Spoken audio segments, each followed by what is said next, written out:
നമസ്കാരം. പുതിയ വീഡിയോയിലേക്ക് സ്വാഗതം. നമ്മുടെ വീടുകളിൽ പണ്ട് കാലത്തും നാട്ടിൻപുറങ്ങളിലൊക്കെ ഇപ്പോഴും 1-ാം തീയതി കയറുന്ന പതിവുണ്ട്.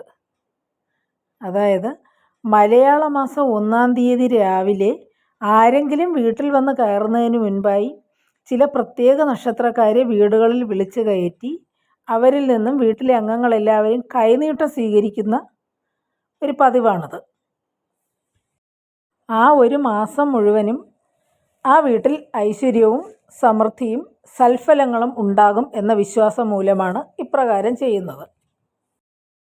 ഇനി പറയുന്ന നക്ഷത്രക്കാർ 1-ാം തീയതി കയറുകയാണെങ്കിൽ ഐശ്വര്യമാണ് ഫലം എന്ന് വിശ്വസിക്കപ്പെടുന്നു. ആ നക്ഷത്രക്കാർ ആരെല്ലാമാണെന്ന് നോക്കാം.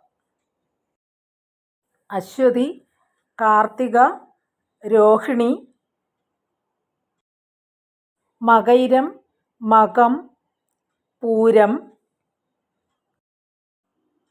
ഉത്രം, അത്തം, വിശാഖം,